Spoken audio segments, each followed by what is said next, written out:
Right, okay. I'm going to get going because time is short and Malka's got a bit of a dead stop or whatever it's called, a hard stop at 1. But if we are having more of a discussion the same way that I did last week, I will allow it to carry on. So Malka will just say goodbye at that point in time. And if there's anything that we still need to have a discussion about, I want to be able to give you that time and that space to be able to do that.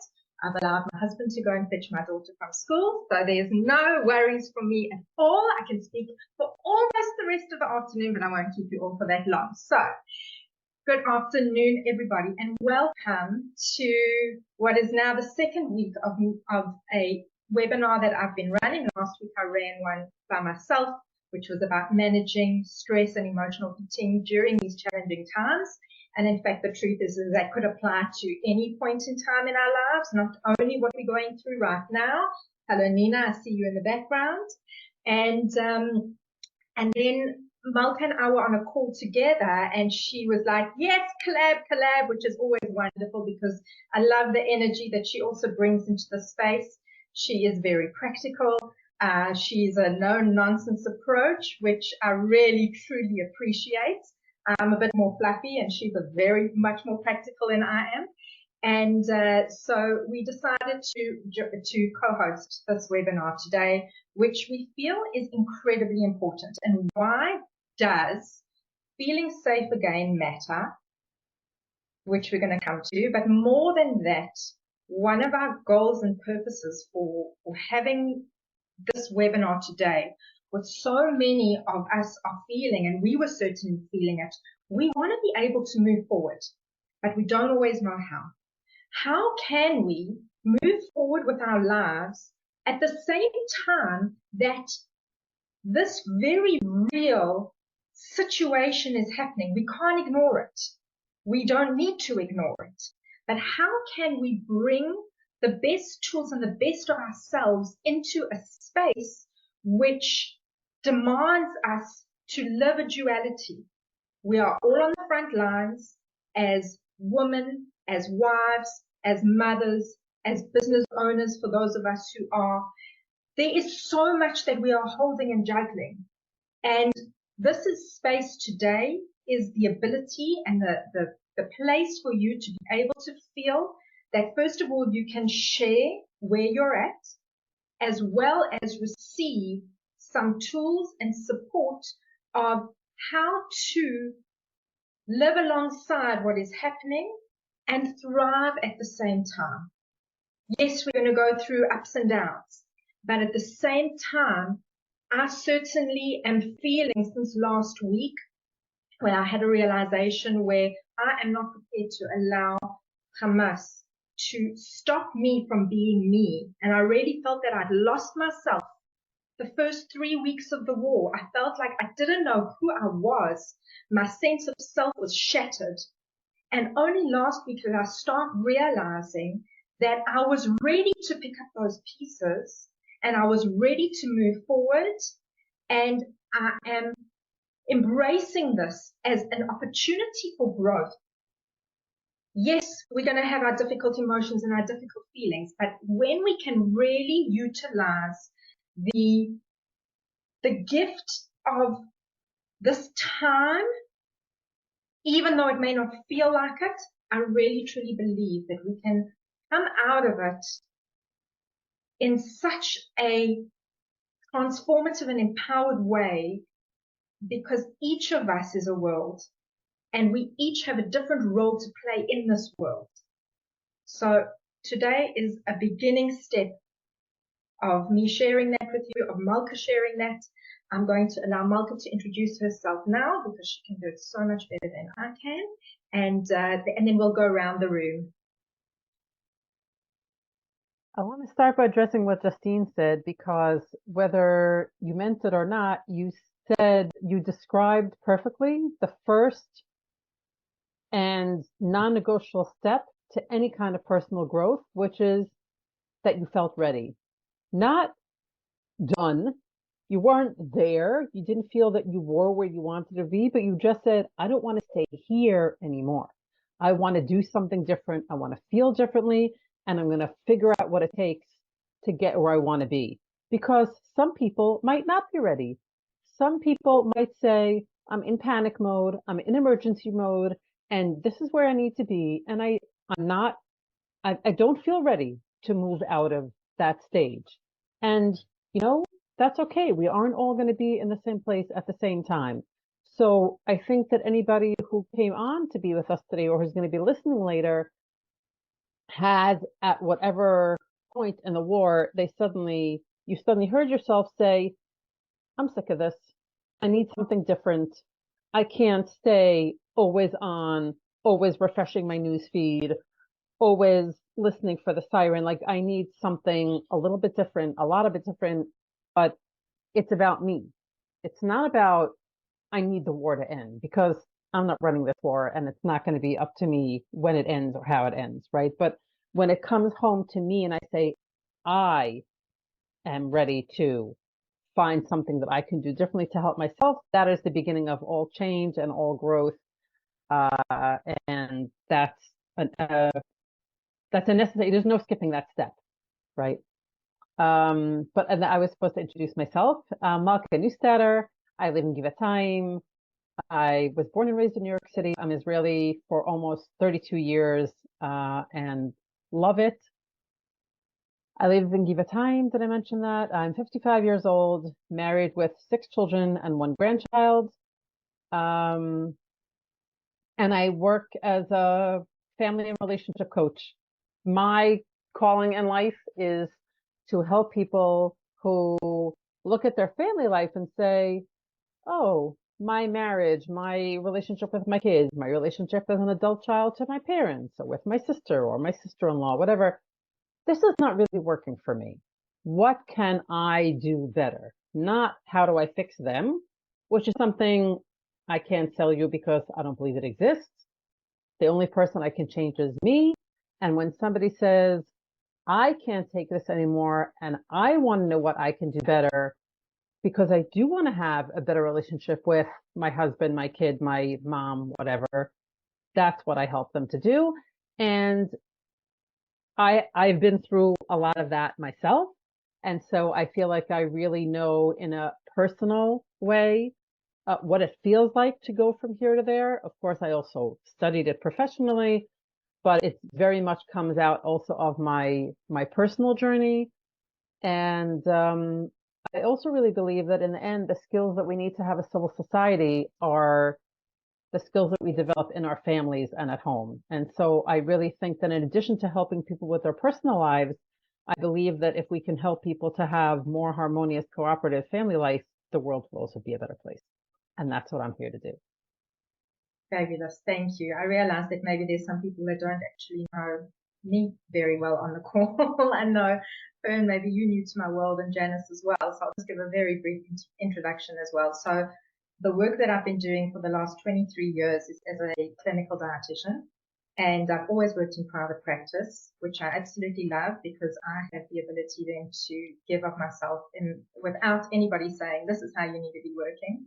I have evolved and grown over time to include a lot more of my mindset practices in the work that I do because I truly believe that if anybody is going to experience any form of change in their life or implement good lifestyle habits, it needs to come from a realistic place. And we cannot will ourselves to doing certain things. We have to also be able to shift our mindset in order to be able to show up in our lives and do the things that are necessary and that we then eventually come to believe that we can do. So a lot of the work that I do is not only about guiding my clients, and I mainly work with women on how to best nourish their bodies, but very much more along the lines of how do we nourish ourselves in our mindsets, in our thoughts. And that for me was a very big, I got the most beautiful piece nugget of gold last week while I was mulling over what we were going to be discussing today. And I heard it from, she's got the strangest name, but I love her. Her name is Rabbanit Amit Yagubi. My son laughs every time I say her name. And she spoke about the fact that being safe is not a geographical place. It's where we are in our mind and in our thoughts. And that is where I'm going to lead on from today. So that's just, I'm putting that on the side because I want to come back to that. And the same as I did last week, I'm going to go around the room. I would love each of you to introduce yourselves. I would be grateful, and for you, you will get the most out of today. You can share where you are at right now, how you are feeling, what you feel you are also ready to take a step forward with, so that we can hear a little bit more about where you're coming from and therefore facilitate it and give you the best tools in how to take that step forward. So I'm going to go around the room. Charlene, are you happy to share today? Okay. Wonderful. You're getting braver every time. I'm proud of you. How do I feel? I still feel anxious, but I'm trying to not be anxious. Okay. Trying to be able to go out, even if it's just to the shops and come back and not worry about anything. I did have a situation where we were out to eat and the siren did go off and we had to go to the mamad, and I coped. I did cope. And yeah, so it is what it is. I just need help to like give me a little bit of more oomph to it. Right. Like I'm happy to stay at home because I've got the Zoom to watch. I'm so excited. But at the end of the day, there's more to that than that. Right. So what I want you to focus on from what you just described to me was the fact that you were out, the siren went off, you were able to go to a safe space, and you were okay. You managed. Okay. That's incredibly important. I want you to hold onto that, and we're going to come back to it. Okay. Okay. Who am I going to next? I'm going to try to go in order of who joined the room. So I'm going to start. Janice, are you happy to speak?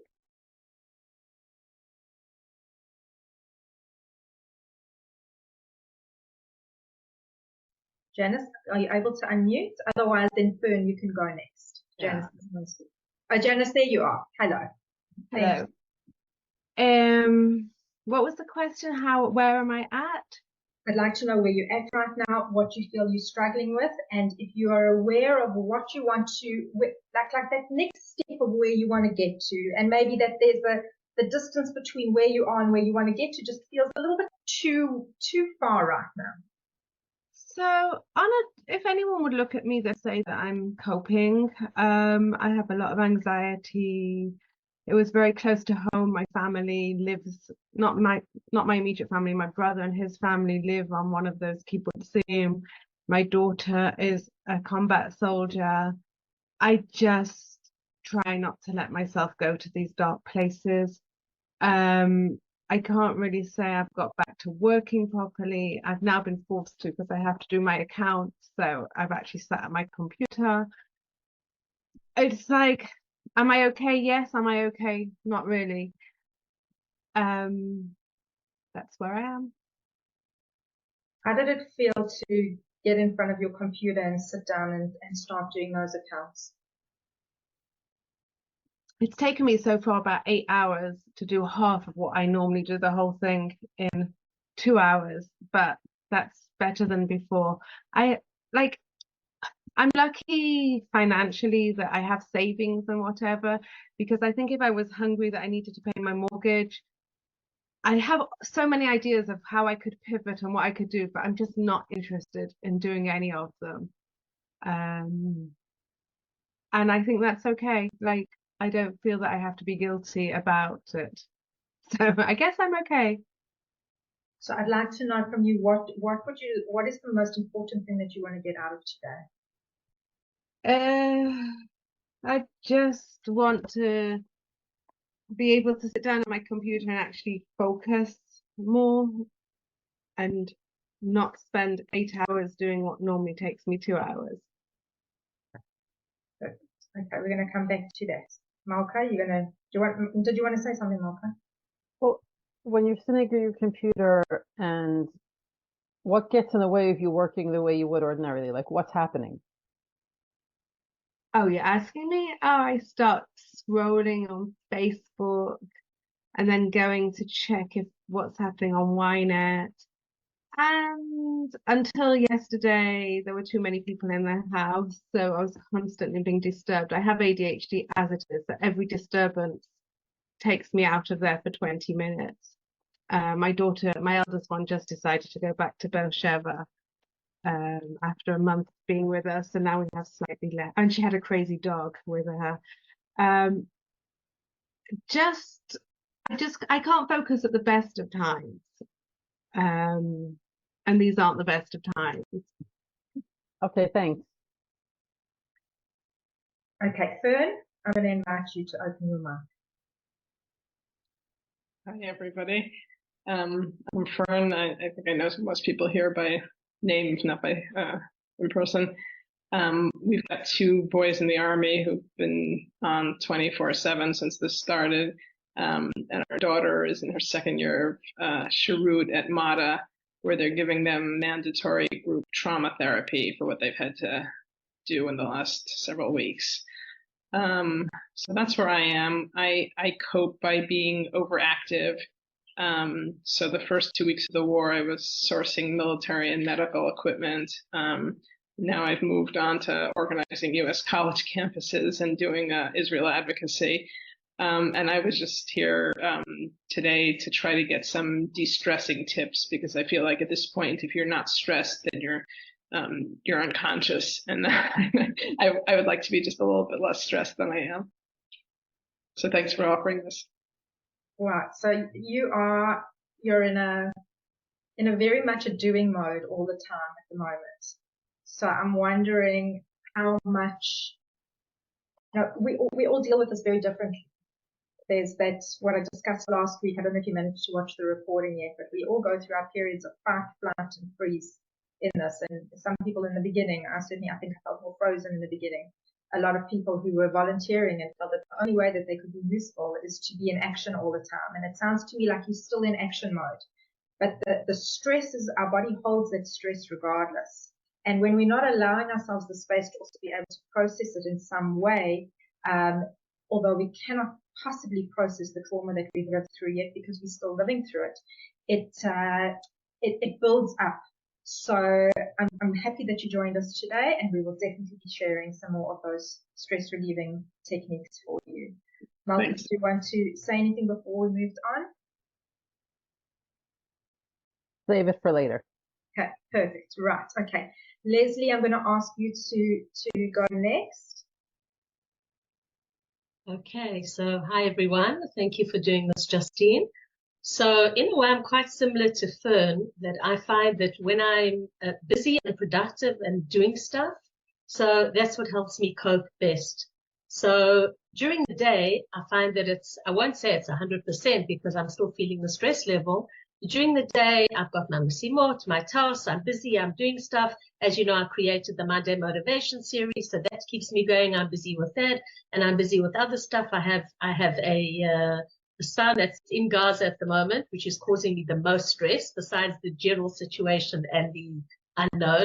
And I have two son-in-laws who have also been drafted. One is in the north and one is in the Merkaz. So besides my kids needing my help and grandkids and them having, their fathers not coming home, their own stress. So I find that my difficult time, which is why I joined Fern's things last night, and thank you, Fern, again for organizing it, is in the evenings with trying to fall asleep, waking up in the middle of the night when I'm not busy. So for me, that's the most difficult time. Not that I'm not feeling it during the day, but I find activity helps me. I'm also trying to exercise and do positive stuff a lot more during the day, which I find is my way of coping. And the words that I use, and Justine, you mentioned it this morning about starting a blog on the Times of Israel. So I also did that. I started it with one. I'm in the middle of writing an article, and the words that I use and that I describe myself is the emotional roller coaster. That's actually the heading of what I'm doing. And that's what I find that I'm on, is that at times of the day I find that I'm better and coping better. And then sometimes I feel that I just have to catch my breath, and then you feel like this black hole just kind of taking over, which is usually in the evening. Okay. And by the way, relative to you in terms of food and nutrition, the first 2-3 weeks I was pretty good with what we ate and made sure we didn't bring junk food into the house, because if it was here, then we ate it. But now we kind of felt, okay, so if we can get 2 types of Ben and Jerry's a week, then we're good. That's our little look. So that's what we've been doing. Can I ask with the Ben and Jerry's? Yeah. When you're eating it, are you allowing yourself to enjoy it? Oh, yes. Oh, yes, So there's definitely. no guilt with it. There's no like, I'm consuming this because I just can't cope. It's a very mindful practice of sitting down and being able to allow yourself to enjoy that moment. Yeah, and as opposed to usually where I would feel the guilt, this time I feel zero guilt. I feel like I need it, and it's my pinnock Right. for me. I just Yeah. want to know what flavors. Whatever comes. I mean, I have my favorites, but whatever arrives in the mishloach, because they give a replacement if they don't have what you order. Okay, all right. So you're doing a lot, like Fern as well, like the go, go, go. And, you know, I know you're a little bit more on a personal level, and also just watching you in like the social media space. You're all about giving to your community and providing a space for others. So it sounds to me like that is what you are doing in general. And I like the fact that you're still prioritizing certain things for yourself, but I'm wondering if there's still not something that you can do more for yourself that will allow you to feel more nourished, not only from a food point of view. You know, anybody who's a giver, who's a doer, that is when we feel good, is to be giving and to be doing. But sometimes the balance between what we give to others and what we give to ourselves can be a little bit out of balance. So I'm just wondering if that is something that you've noticed, and potentially that's what could be the area to work on for you. Right, you're absolutely right, because I've always been a giver, that I put other people before myself. So whether it's my community, my followers, my friends, my colleagues, my family. I did mention earlier, I'm also dealing with an 88-year-old father who I'm his primary caregiver. Not he doesn't live with me, but I'm saying totally the sandwich generation, taking care of my kids, grandkids, my father, and the home. And you're right, I probably put myself last. Okay, so there again, like that, I think it's by the time the end of the day comes where you've given to everybody else, there needs to be something that you're doing to fill yourself and to give to yourself that will help that dark hole, that nighttime void. Yeah. Okay. That's why I'm trying to do exercise. I have this, and then I don't want to take up too much of the floor, but I have this thing that in addition to work, every day I want to at least do one type of exercise for myself, whether it's a walk or swimming or going down. We have a cheder kosher in the building, a small one, so that helps. And giving to one other person in my family, whether it's one child or go visit the grandkids or my father. Like, I can't do it all every day, so I have to choose and prioritize. All right, perfect. Thank you.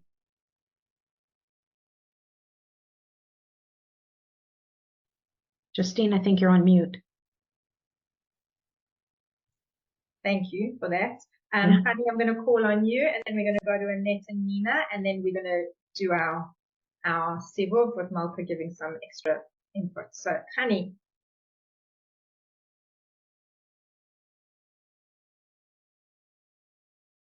Thank you very much. Hi, thank you. Malka, I don't think we've ever met, so nice to meet you. Thank you. I love your hair covering, blue, great. Many others of you I've met and feel privileged to have spent time with. So, as somebody else said, even on a good day, I struggle with getting things done, doing either too much or too little, or so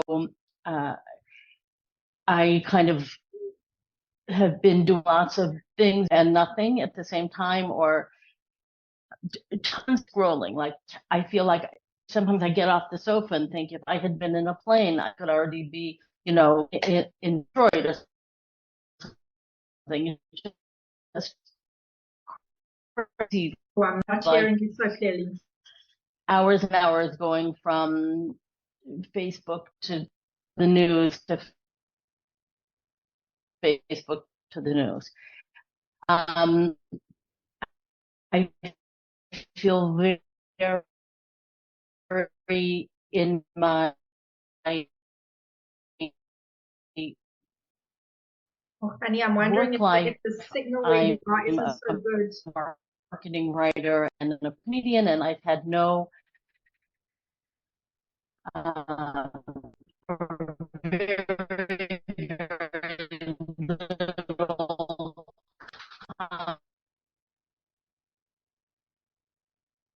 Let's see if that's better. Sorry, we were struggling to hear you. Okay. So where was I? So you were. Now you're muted again, Justine. Yeah, we have sometimes planes that knock me off the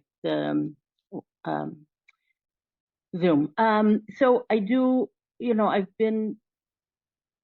there are some days that I do a lot, some days I do a little. I'm a marketing writer and stand-up comedian. I've had very little stand-up to do. I'd like to do more to give back. I've been trying to figure out how to reach Milliween wives or whoever would, benefit. But on the other hand, I'm not feeling in a super, super fun, kind of place. Today I said to my husband, okay, I'm getting dressed before I go downstairs. And it almost worked. I don't have a bra on, and my clothes were still in the dryer downstairs. So I came down in underwear, which probably more than you all need to think about. But I will get a bra on probably. And I normally have purple hair. I've sort of like not been arsed to do it. And so, I'm eating takeout food all the time, and I've gained a ton of weight. My dietitian yesterday said, well, good news, you've lost 200 grams in a week. And she said, but at least you didn't gain any weight. And I thought, she totally gets me. So I'm vegan. I discovered this vegan ice cream. I am enjoying it. Thank you, Justine, for even before you ask. It's a great treat, at least the first two of the day. The third maybe is not necessary. But, I feel on the one hand, I'm doing the best I can. And on the other hand, it's time to get back to routine, yet knowing my routine isn't the most routine-y of routines.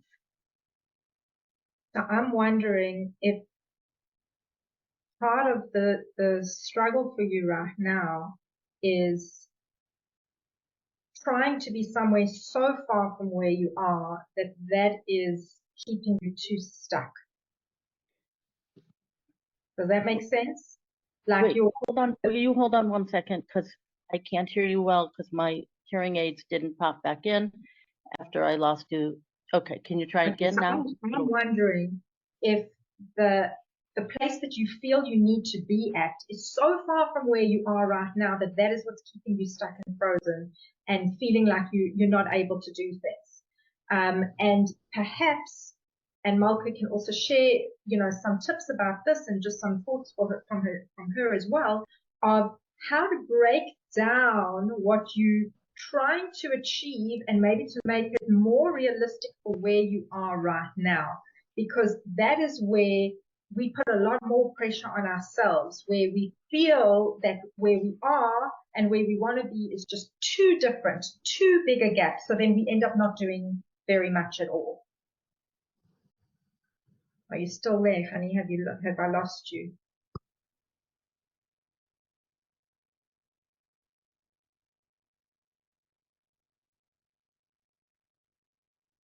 I'm concerned we've lost you. Okay, honey, we're going to come back to you. I'm going to move to Annette and Nina, and then right at the end, then Malka can also just give you some extra feedback. Is that okay? Yeah, okay. I'll just listen to what you said because on the video, is that what you said? Yeah. Yeah. So Malka will come back also towards the end and just give some extra feedback. I want to just move to Annette and Nina right now, and then if there's anything that you need assistance with after the call today, I'm happy to jump on a call with you, and I'm sure Malka will be as well. Okay. Thank you. All right. Good. Okay. Me. So, I'm working. I mean, I don't know how I'm doing it, but I'm working. I turned out more content than I ever have in the past 3 weeks, probably on autopilot. Yeah, but on autopilot, it's really, I write a lot of writing for architects and like designing these multi-million-dollar custom homes. It's so far away from like where we are. And people don't have homes, and but I, just kind of go forward and write the content and not think about it. And it's kind of like that. It's kept me moving forward. As far as like looking for new clients, that's kind of where I am right now, that I need to look for new clients, and the marketing. I'm struggling with the marketing. I'm struggling with the desire to do it, to like look for the people. It's not like I feel like what's the point, but I just don't feel like I have the energy to move to find new people, to research, to see who I want to pitch to all that other stuff that goes with marketing. As far as like strategizing and trying to take my business, like what's going to move the needle in my business, I'm kind of, I can't, I'm having trouble concentrating and like making decisions. I feel like I'm going to make decisions that I'm not really aligned with, or that I haven't really thought through, or feel like spur of the moment. And so I've kind of hesitated on that, but I do take plenty of time during the day to kind of check in with how I feel. Just like you taught me, Justine, I check in how I feel, put my hands on my heart. I'm physically safe. Everything is okay. I mean, obviously there's the worry and the stress that we have from our soldiers and being and the hostages and everything. And I mean, that definitely weighs on my mind. I mean, it's the first thing I check in the morning is like, where were their alarms overnight? And have there been any casualties and things like that? I mean, but I try to really like tune out on the amount of time that I'm on the news, tune out on the amount of time that I'm on social media. It's not good for me. It doesn't help me in any way, shape, or form. The news will be the news, and whether I watch it every hour, on the hour, or at the end of the day, that's it's probably going to be the same. And so I don't need to be updated 24/7. And just coping, moving forward, and really listening to what I need, making sure that I eat balanced meals on a regular basis, and not just read the refrigerator like that hungry raccoon that we were talking about with Justine and I always like to feel like this hungry raccoon. I'm like raiding the refrigerator because that piece of chocolate is not what's satisfying me. It's not. It doesn't give me the comfort that I need, even though that I think that if I eat that piece of chocolate, I'll feel better. And so it's a struggle, but so just taking it hour by hour, day by day, and checking in with what I need. So I know we've discussed, and I think we discussed this a few weeks back as well, about whether you were ready to start marketing yourself, and whether this was the time, in fact, to be doing it. And it seems to me like this is something that you think you should be doing. And again, like this is maybe not really aligned with where you are right now. And I'm curious if the shoulds are because there's a fear about not doing it, and where that's coming in for you. The same way that sometimes, what I was saying, honey, was, where you are and where you think you need to be doing keeps you stuck in one place. Perhaps also your expectation of what that looks like maybe needs to be adjusted, or maybe now's just not the right time for that.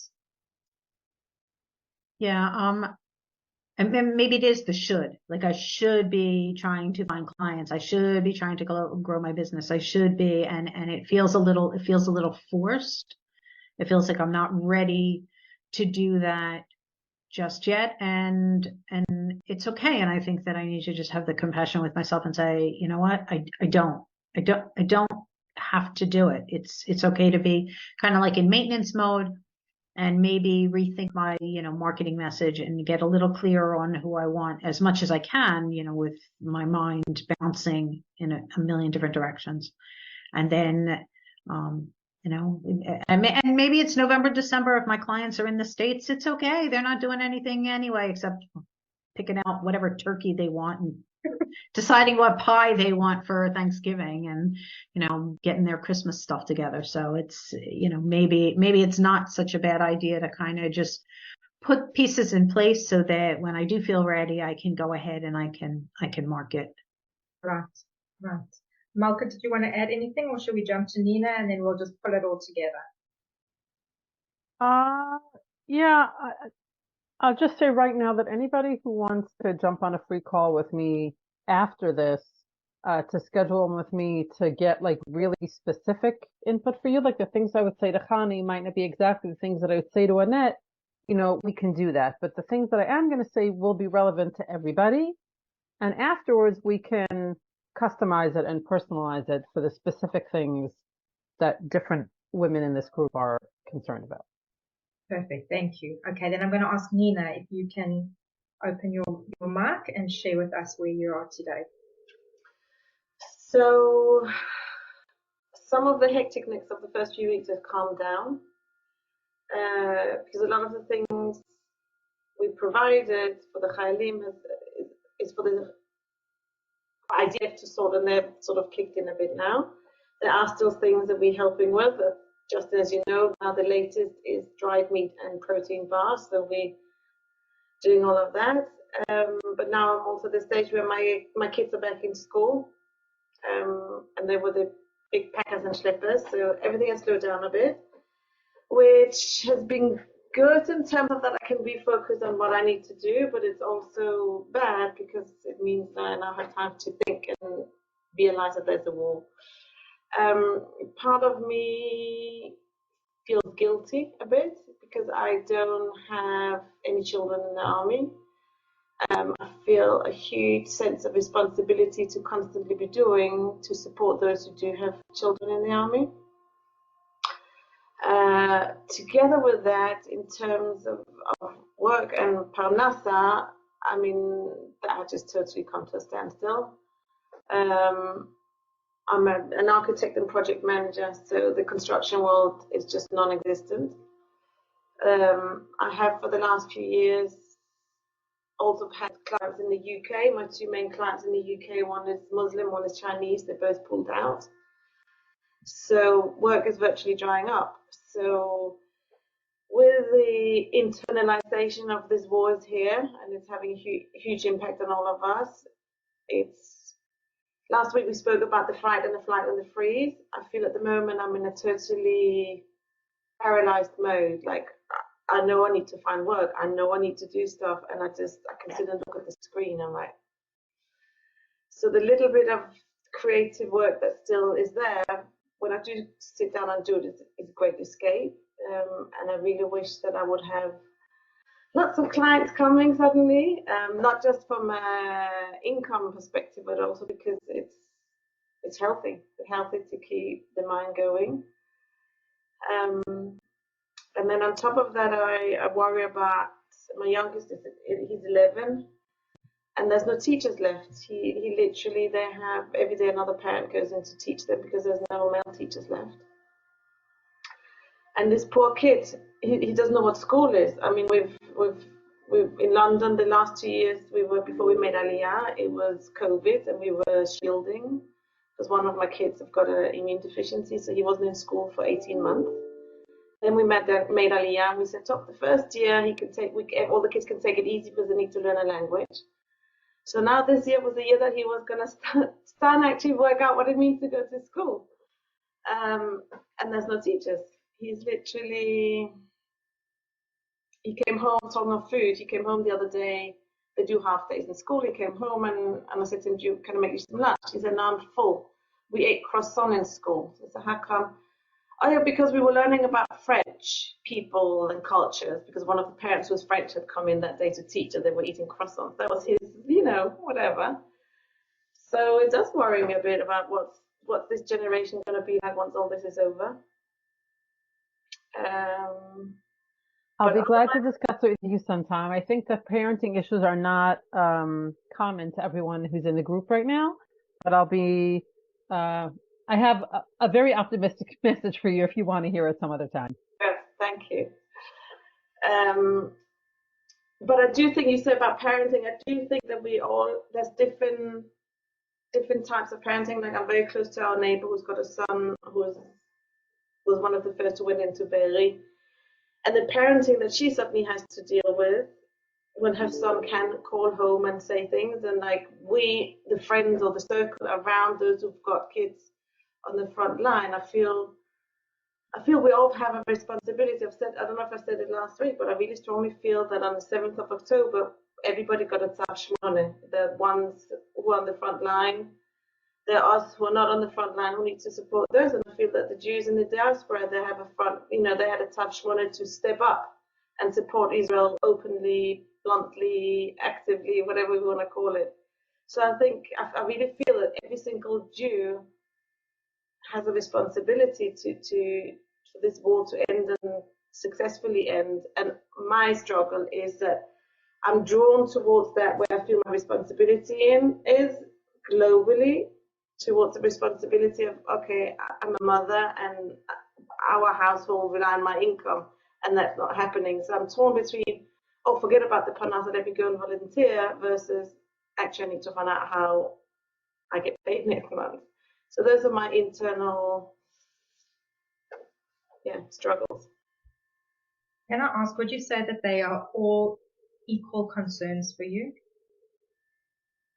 No. Or one more than another? What is the most pressing for you? What would you say is the one thing that worries you the most? So when I sit down and I'm like, there's nothing I can do about the war, little me here, that's gonna make us win or lose the war.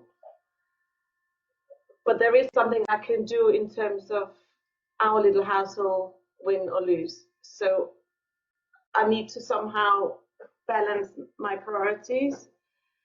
And one thing that really, in a way, helped me in terms of getting over my worry about the war, and Justin, you're going to laugh about this one, was my biggest concern was actually not Gaza. It wasn't a different thing. It was with if Iran really gets involved and they throw a big bomb above us. And I was stressing out about that greatly. And then a friend of mine said, don't worry about it, because if that happens, we won't be here to know. And it just let it go. Really took that worry off. And since then, I haven't really stressed about the war. I know it sounds crazy, but I haven't. And then what hasn't been good is, like, I'm jokingly saying, do you know what? If we're all going to die in a few weeks' time, I might as well enjoy the food that I'm eating and not worry about it. Right, of course. Okay, so I'm hearing but really trying to think, like, if it really, really gets so horribly bad, we won't know and we can't do anything about it. So what we need to make sure that what we can help and what we can do, that's where we need to focus. And that's what I'm trying to do. Right, exactly. And that is why I think this today is so incredibly important. And those are the tools that we want to come up with for you right now. What can you do? Not to get stuck in the what ifs and the worry, because that takes us completely out of alignment with who we are and how we can show up best in our lives. And that may look different today, tomorrow, now, or in an hour from now. So I'm going to hand over to Malka, who is going to share a lot very, very practically. How do we go about doing this? How do we go about saying, right, how can I be in my best and most calm and grounded place right now, despite the fact that there are all of these possibilities going on and many balls that I'm juggling? Okay, so if anybody wants to take notes, now is the time. I'm going to put what really is a life's work into a very short amount of time. So obviously I'm giving you like headlines, and there's a lot that you and I and all of us can learn about how to actually put each one of these things into practice. Number one, a lot of you said things like, well, I'm the kind of person who likes to really busy all the time. I know it's not really so good. And that you don't have to change. You don't have to be like anybody else. If what you're doing is working, if what you're doing is helping you to feel good, even if it's not like what somebody else is doing, that's fine. Your job is to be the best you. It's not to be like anybody else. So if you keeping busy all the time is actually serving you, if you feel energized, if you feel purposeful, if you feel fulfilled, good, keep it up. How long? Until it doesn't work for you anymore, okay? The first thing that gives me an indication that I want to change is when I hear myself saying, well, this sucks. I'm not feeling happy. this is not feeling good. I can't do this anymore. I don't want to do this anymore. When you hear that, that's the first step in deciding that you want to change. But if what you're doing is working, you don't need anyone's permission to keep doing it. And how do I know what's working and not working? I know how I feel. If it's making me feel, like I said, connected to my purpose and energized and vigorous and committed and like good things, good. Keep it up. If you want to change, the first step is hearing something inside that says, I'm not in a good place. I need to get somewhere else. Number 2, be specific. You don't just wake up one day and say, I'm going to be a whole new person. I'm going to eat differently. I'm going to dress differently. I'm going to do different exercise. I'm never going to say Lashon Hara, whatever it is. That's not what personal change looks like. Pick one thing at a time. That's how we create lasting change. And many of us will have this little annoying, judgy, critical voice that says, there's so much wrong with me. Just pick that one little thing. I'll never get anywhere like that. Blah, blah, blah, blah, blah. Don't listen for a second, Justine. Give that girl a cookie or like a thing of ice cream. Sing her a lullaby. Put her to sleep. And then let grown-up you take out a notebook and say, what is the one thing that I want to work on changing right now? I know there's more than one thing that could use my attention. But I also know that the way to get anywhere is to take the first good step. Now, it can be very challenging to pick one thing. So first of all, there isn't a right thing and a wrong thing. Whatever one thing you pick and you commit to working on it, that's already big progress right there. Try to pick something within the thing that you've picked, something specific. Not out of all the things I want to change, now I'm going to start eating better. That has to become even more specific. I'm going to eat better at breakfast. I'm going to eat better at supper. I'm going to stop snacking after supper. I'm going to add more vegetables. Like, what exactly is the thing that I'm going to do? That's a specific aspect of improving how I eat or improving my nutrition. Right, so number 1 is, if it's working, keep it up. You don't need anyone's permission to be who you want to be. If it's not working, then move on to step number 2. Step number 2 is to pick one thing and to be as specific as you possibly can be about that thing. In the context of parenting, let's say, if I have a kid who I just fight with about everything all the time, I'm going to pick one thing that I'm not going to fight with them about for the next week, let's say. And even within that one thing, it might be I'm only not going to fight with him about it between 7 and 8 o'clock in the morning. We have to create specific, achievable goals. Enjoy the success of actually meeting those goals day after day after day, and then help us move on to the next good thing. Number 3, stress is not the enemy.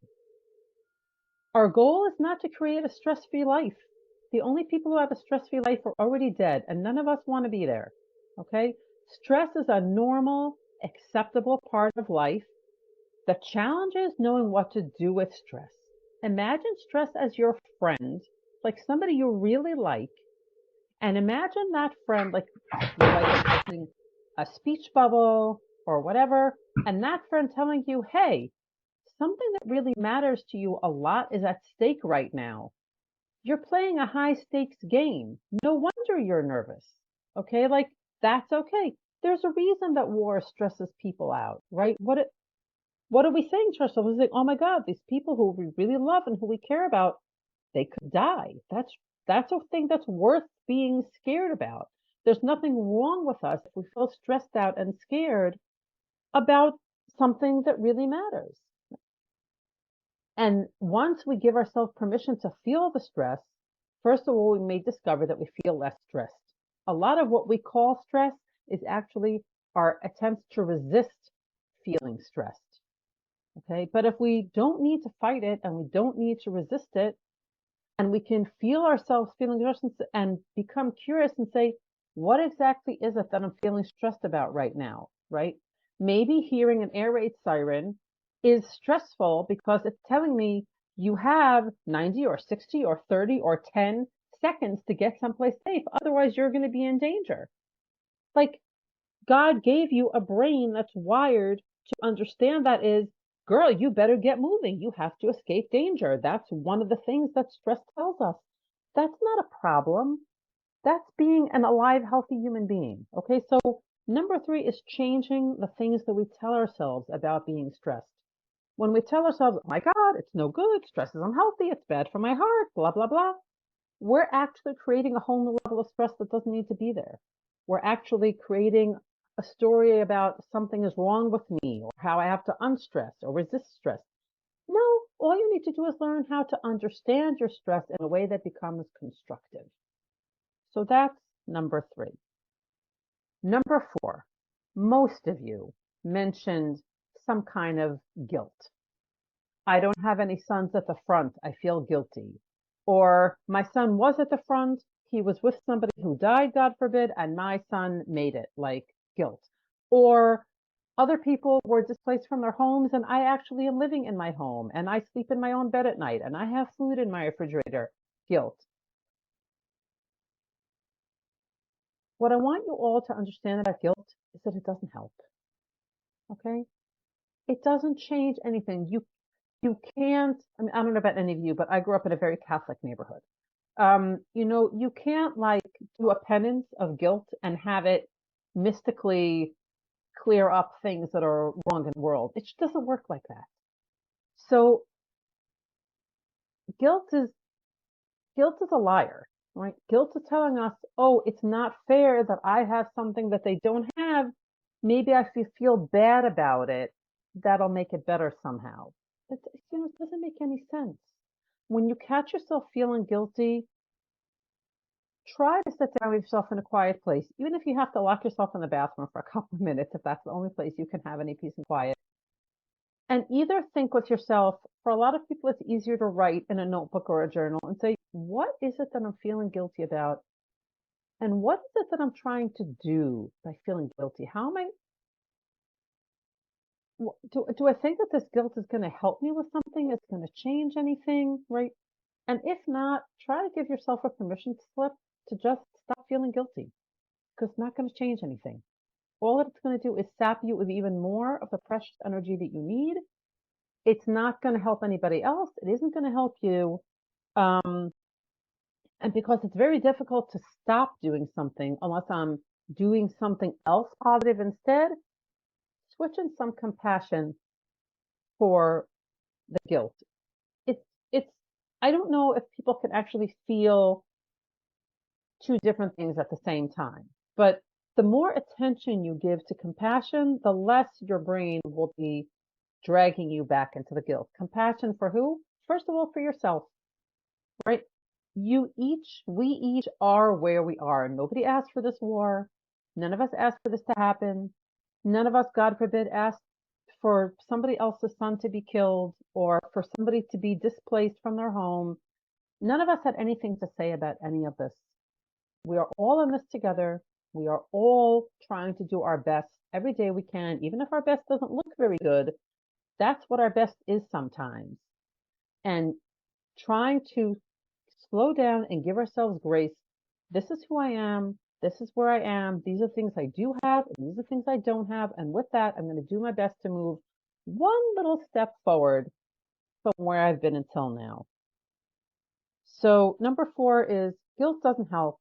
Try to understand where the guilt is coming from. Try to compassionately and patiently let it go. Just say to yourself, I've been feeling guilty because whatever, but I understand that it isn't going to change anything for me or for anybody else I care about. And so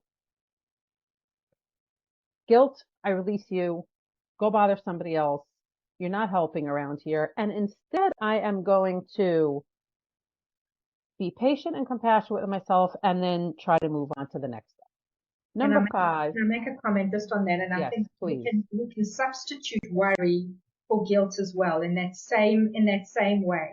Because I think, some of us are feeling that guilt, but a lot of us are also feeling that worry. Those of you who have children in Gaza on the front lines, there's that worry of what if. And the same thing, if it's not useful for you right there in that moment, if it's draining you of your energy and your ability to be your best in that moment, Worry is not going to protect them. Worry just is robbing you in that moment, the same as guilt does, of your ability to be as calm and as grounded as you possibly can be, so that you can be your best self at that time. Yes, and I'll have more to say about worry when we get to step number 6. Number 5, use your body to help you get out of your head, right? Stress, worry, intrusive thoughts, all these things are happening in between our ears. The way to stop them is not always, like Justine said earlier, more willpower, more discipline. No, sometimes it's about completely switching my focus from what's happening in my brain to what's happening in my body. Breathing exercises, yoga, exercise, running, walking, anything that moves your body, whether it's gentle exercise or strenuous exercise, any of that can really, really, really help you to come back to the rest of your day afterwards much calmer, feeling much more grounded. And if you are very busy because you're taking care of children and grandchildren and working at your job or whatever else is going on in your life, you say, oh, I don't have time to exercise. Anybody can make 1 minute a day for a breathing exercise. Okay. And don't dismiss, like, oh, I'll just do one little thing. Oh, I'll just do 1 minute. Yes, do 1 minute. Do 1 minute every day. Maybe Justine will have time afterwards to teach you a breathing exercise. If not, believe me, you can find breathing exercises on YouTube that you can do for 1 minute a day. And it doesn't matter which breathing exercise you pick. Just pick one and do it. When you allow yourself to sit down, close your eyes, relax your body, feel your feet on the floor and your hips in the chair and where your shoulders are and where your jaw is, and to feel the air as you breathe in and to feel the air as you breathe out. As you're thinking about all those things, even for just 1 minute, your mind is not thinking about all the other things that are churning in there all the time. And it's like getting a good night's sleep. That pause that you've created is so refreshing and so healthy. Give yourself that gift of at least 1 minute every day. And hopefully over time, you'll also be able to give it a little bit more time to do some kind of a breathing exercise to feel grounded in your body. Some people like lying on the floor. Okay, that's also a super cool thing. It enables them to feel physically supported by the floor. Like if you're on the floor, you're not going to fall, right? There's something incredibly stable about lying down on something that doesn't move. If you have a garden and you can go out and lie down on a sheet or a mattress or something on the ground, a lot of people feel that this has a very therapeutic effect, of really just feeling, first of all, part of the universe. It gets me out of my little individual concerns into feeling connected to something bigger. And it can also really, really just help me feel for a brief moment relaxed and supported. And that will give me a lot of energy to go back to the rest of my day. Number 6, and this is back in our minds again, learn that life is what's happening right now. It's not what happened a minute ago, and it's not what's happening in the next minute. It's not what happened on October 7th, and it's not what's going to be happening next week. And a lot of the stress and aggravation and tension that we experience in life comes from not being in the present moment, not being in now, and thinking about what was and what will be. And I want to say lots of compassion for this. As humans, we do not like uncertainty.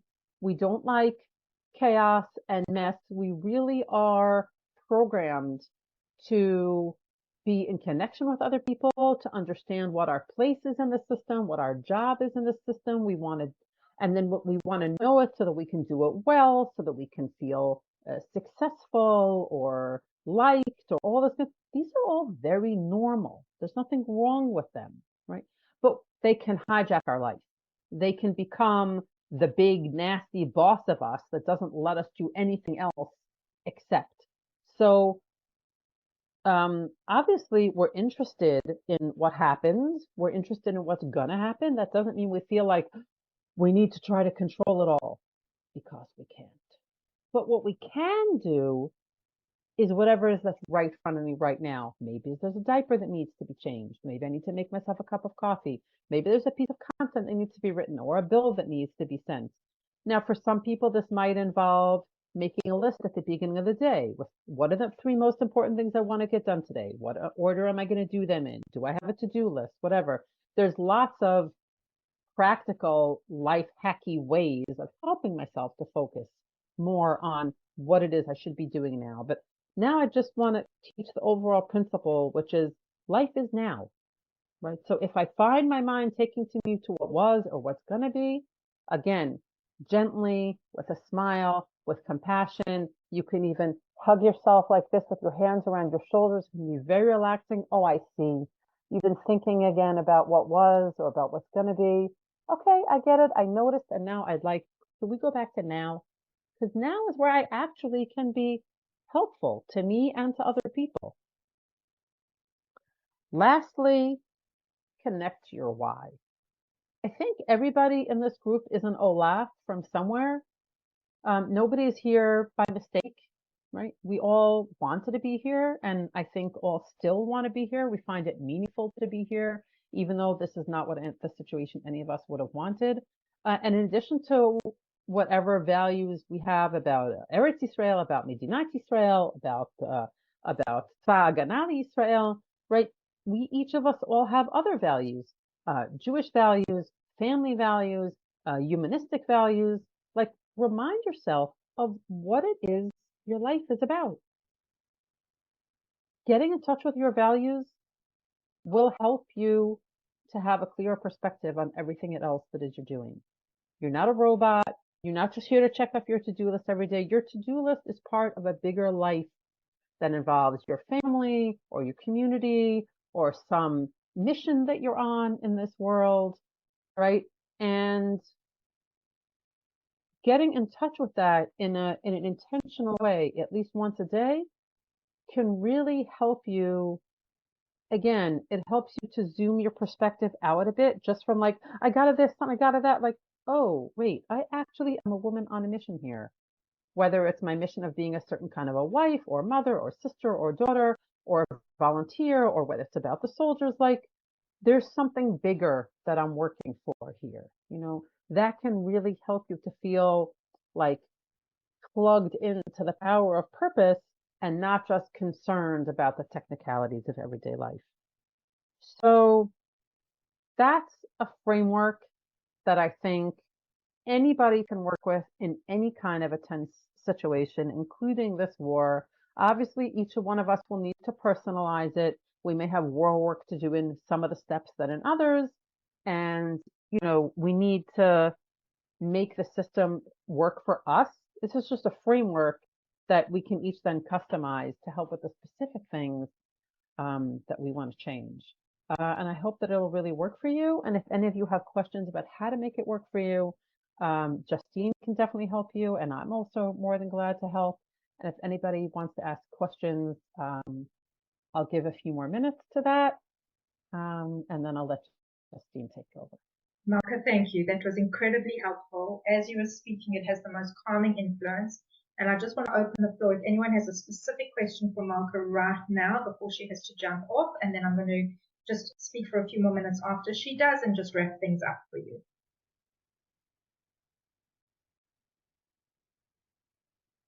Anything specific? Okay, Malka, also, thank you for offering just also like that one-on-one connection for anybody who needs just, you know, I think we all have our own little bubble of what is important for us. And you shared so much, even though it was very general. I think every single person can take an element of that and be able to really, you know, such practical tools. That's what I said when we started. You like, there's you're straight as an arrow. I absolutely love it. And very inspiring to hear you speak, because I think you've given all of us an ability to, despite the chaos in the whirlwind that we feel ourselves in, and something that we have not chosen, that there's a space to be able to still feel calm and grounded within that, and to connect to what our purpose is. there were 2 points that I made while you were speaking, and it's things that come up for me. I think when we have the worry and the guilt and all of those other feelings that are naturally going to creep back in, what I like to do for myself is, first of all, either to write them down so it's out of me, it's not sitting in my head, because if it's in my head, it's swirling around. But the other thing is, and I learned this a very long time ago, is to make a time in my day where I allow myself for 5 minutes to let all of them out. I'm worrying about this and this and this and this and this and this and that, and give that voice the attention that it wants. Because sometimes what ends up happening is if we keep trying to push it away, it comes back stronger. So sometimes we also need to have that space that we are not trying to be guilt-free or worry-free, because then we wouldn't be human beings either. Acknowledge that that is completely normal and be able to give voice and a space to that. The other point that I made when you were speaking about being present and being right now is that where our stress and our tension often comes from is that we are resisting the reality that is right before us. And that is what, even saying those words right now, I can feel this anxiety sitting in my stomach. Resisting the reality means I do not like what is happening right now. I feel it is unfair. It should be like this. It shouldn't be like that. All of those words that create more of a stress and anxiety in our lives. And instead of saying, it shouldn't be, or resisting, like I want things to be different, instead of going there, again, allowing the disappointment, the feelings of being let down, whatever it comes from, whether it's, we felt that we were invincible as a country and nothing could ever, like this could ever happen. The way our brains work is that we feel comfortable when we have a situation that we can go back to in our minds to identify with. So the perfect example I always give is we all have made Aliyah at some point in time.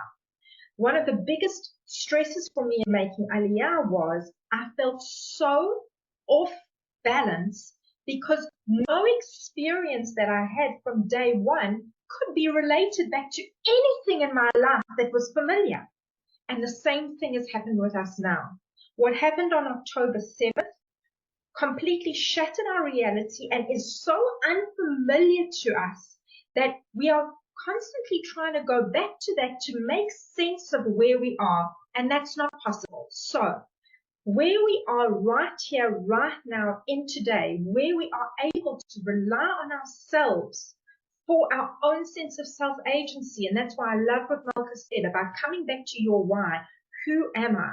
What do I stand for? What are my values? What makes me feel the best possible me that I possibly can be? And within that, what can I do one thing today in order to be able to achieve that? Because maybe at a time where we're not living through the reality that we are, I could juggle 20 balls. Leslie, you could go forever, okay? And that you would be marketing and pushing your business. And Fern, you would be doing double what you are. And Janice, it would not take you 8 hours to do something. You'd do it like this. And honey, you would be giving your comedian, you would be have the best karma, after this is over, you are going to have the best material. Take the time maybe now to look at what's going on around you, to create that comic content. My gosh, I mean, maybe this is also too much information in your stand up, but like putting a bra on, who can do that today? Every single person, Nina, for you, just keeping your family in one safe bubble and your son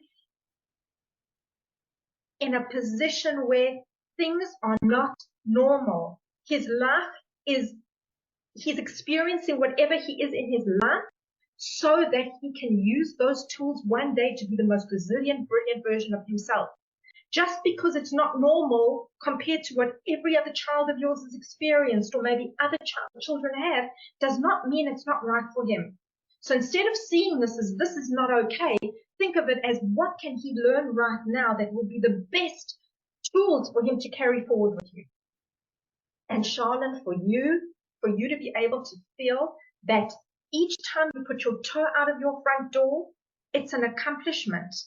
And I want you to rave to yourself about the fact that you've done that, and consider for yourself that even if you are outside and there is a siren, you will always have a safe space to go to, because then you will also be able to make more contact with other people and have that human connection, which is important for all of us.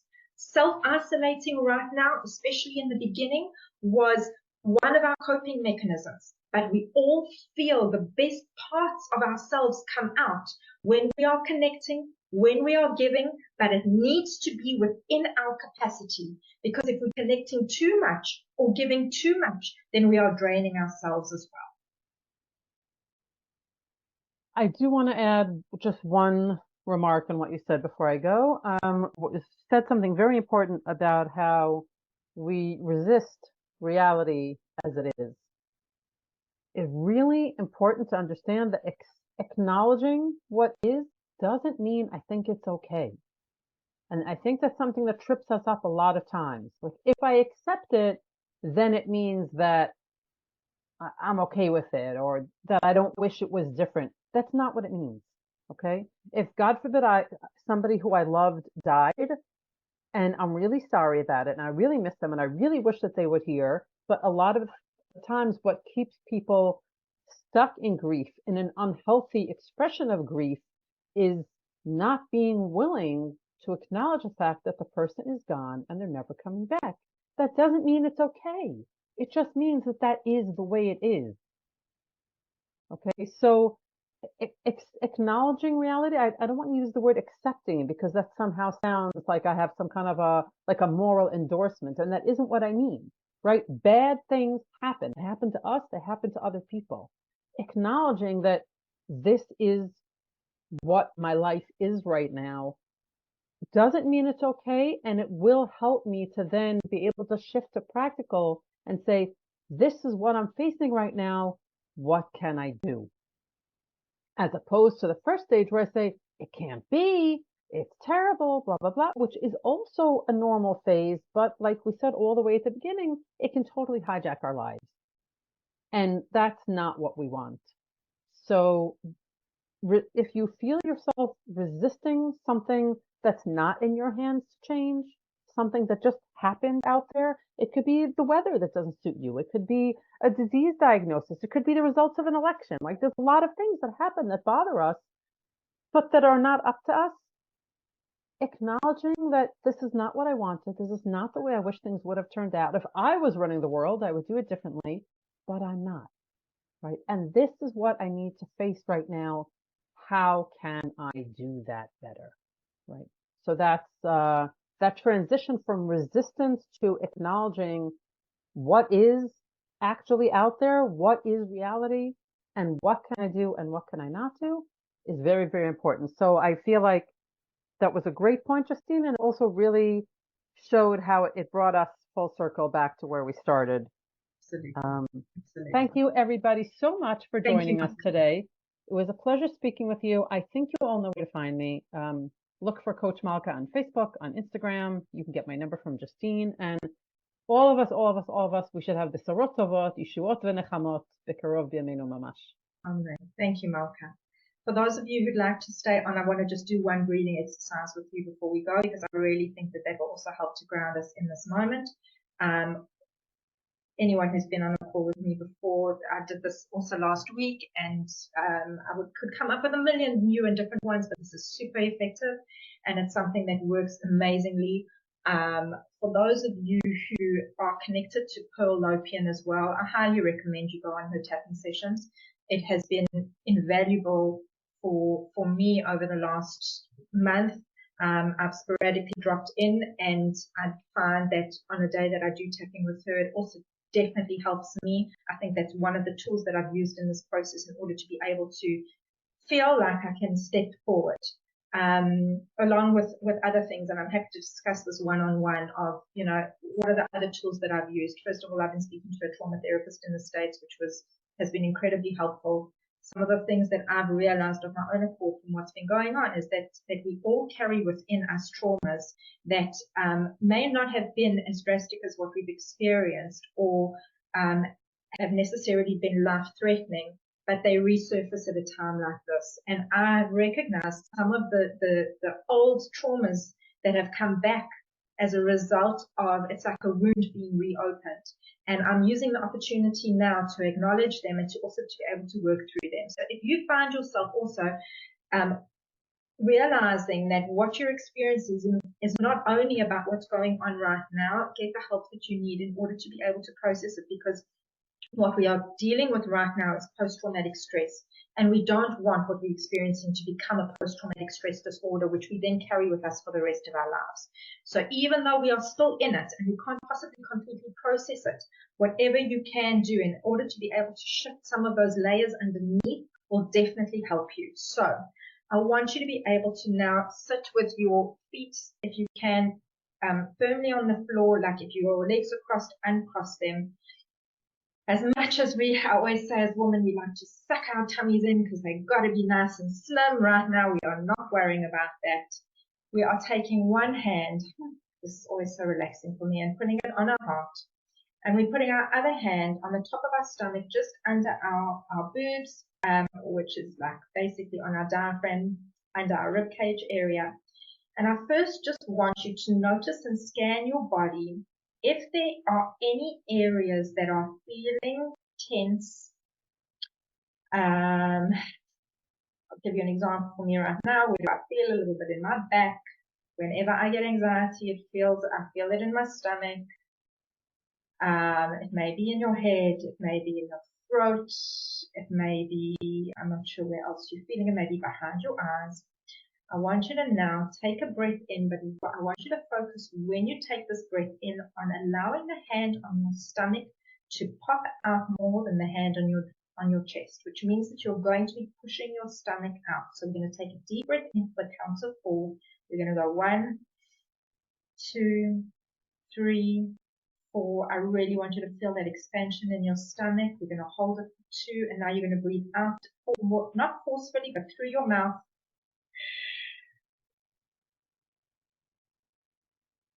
The next time we take a deep breath in, I want you to still imagine that your stomach is popping out. And when we breathe out, I want you to now think of doing the opposite with your stomach, which means that you're going to pull your belly button as if it's now going to try and touch your spine. So we're going to breathe in for the count of 4. 1, 2, 3, 4. We're going to hold it a little bit, and now you're going to breathe out for 1, 2, 3, 4. Trying to feel like your stomach is going from being, what's the opposite? Opposite of concave is convex. Oh, it came back to me, right? Convex, so that basically stomach popping out to concave. And now the next time we're going to do it, we're going to breathe in for a count of 4. You're going to hold for a count of 4. You're going to breathe out for a count of 4. And you're going to hold for a count of 4 again. It's called box breathing. So let's go. In for a count of 4. 1, 2, 3, 4. And hold. 1, 2, 3, 4. Exhale. 1, 2, 3, 4. And hold again. 1, 2, 3, 4. Okay, doing this 4 to 6 counts at a time completely lowers, brings you right down. We've only done 2. Anybody already feeling a little bit of a calm, more of a calm feeling, okay? If you find that when you're holding your breath in between for those 4 counts that you're getting lightheaded, reduce the number. When you're very stressed, if you hold your breath or breathe in more deeply for longer and hold for longer and breathe out for longer, it can cause a little bit of dizziness. So just pay attention to that, and rather, instead of forcing your body to do something that doesn't feel comfortable, rather do with what feels right to you. The benefit of this exercise, Fern, you wanted to know more information about the vagus nerve, is that our vagus nerve attaches to our diaphragm. So when we breathe into our stomach and then breathe out and suck our stomach back in, we are massaging the vagus nerve. And what our vagus nerve does is it takes us from a state of fight, flight, freeze response into a very much calmer rest, digest, and restorative phase. So it's fabulous. There are a lot of other tools for the vagus nerve, and in fact, I ran a masterclass in June on it, and I'm thinking I'm going to do it again in 2 to 3 weeks' time and make it very relative to our current situation, because there's so much more that I want you to understand, and tools that you can use that are not only breathing exercises, very basic stuff that you can also include 5 minutes a day here or there. So if that's something that you're interested in, I'm going to be also just sending out a little bit of a like a questionnaire or what you call it, a poll, just to see who's interested, because I think that that could be incredibly valuable. It does not take away the situation, but what we are trying to achieve here is the ability to live within it in the most calm, grounded way possible, so that we can feel like ourselves. I want each of you to feel like I have self-agency again. I can make decisions that are right for me right now, and that can help me to hold the space that I need to, because our families rely on us as well. And everyone feeds off each other's energy. So today, thank you so much everyone for joining. Is there any other questions that you have before we end, or any other comments? Please feel free to unmute. Is there anything you feel would be useful for you if I were to hold future webinars? Any other topics that you would like to hear about? Also, yes, Leslie. Not about that. I just wanted to say, you said, is there anything that we just wanted to add? I wanted to say to Khani, and I know each of us, really adapts differently and deals with things differently. But I find difficult for me the opposite, like that when I get up every morning and I have a shower and I get dressed and I put on a little bit of makeup to make me feel good. And even if I'm not going anywhere, even if I'm not doing any Zooms, and I did this during COVID as well, for me, it helped me feel more in control and more productive as well. Once again, without judgment, each does to his own. But I found for me that makes a big difference. Doesn't matter if I'm on my own, being in front of somebody or not, for me that made a difference. But once again, each to his own, no judgment. I totally agree. That also is very helpful for me. Right. Thank you so much. It went much longer than I wanted. It had thought we would, but I'm so grateful that you all stayed on, and I really hope that you benefited. Please be in touch, and I will share the recording as well, so that you can also go back and listen to those steps that Malka spoke out, which were so practical, and so I really feel if we can implement even one of them, it will make a big, big difference for all of us.